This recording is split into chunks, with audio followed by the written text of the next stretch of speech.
Hello friends, अस्सलाम वालेकुम, नमस्ते, सत श्री अकाल। आज आपण बनवूयात अस्सल खानदेशी चमचमीत आणि झणझणीत अशी सुप्रसिद्ध शेवभाजी।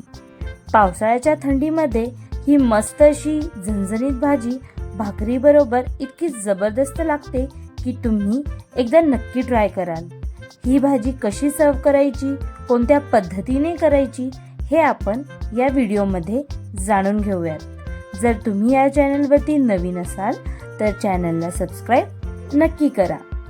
शेवभाजी बनवण्यासाठी आपल्याला लागेल 1 वाटी बारीक चिरलेला कांदा, 1 चमचा अद्रक लसूण कोथिंबीर पेस्ट, 1 चमचा जिरा पावडर, 1 चमचा गरम मसाला, 1.5 चमचा काळा मसाला, 3 चमचे भाजून किसलेले खोबरे, 1 चमचा अंबारी मिरची पावडर, 1 वाटी बारीक चिरलेले टोमॅटो, 1 वाटी शेवभाजीसाठी लागणारी जाडसर शेव।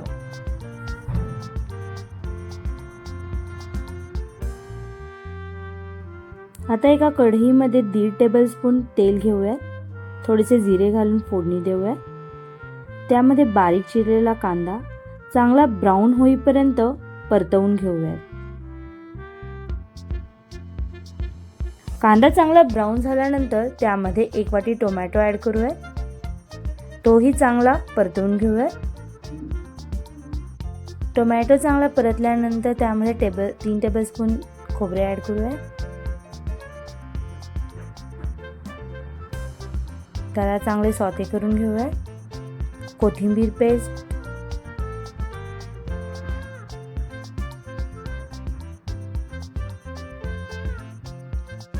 आपण घेतलेले सर्व मसाले ऍड करून हे मिश्रण चांगले तेल सुटेपर्यंत परतवून घेऊया।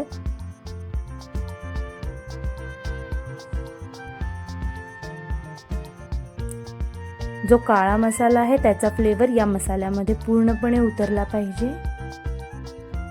यामध्ये गरम केलेले पाणी ऍड करूयात। कुठलीही तर्रीची किंवा कच्ची भाजी बनवताना जो गरम मसाला असतो त्यावर गरम पाणी घातल्याने तर्रीची जी आपल्याला एक्सपेक्टेड असणारी जी तर्री असते ती लगेच वर येते।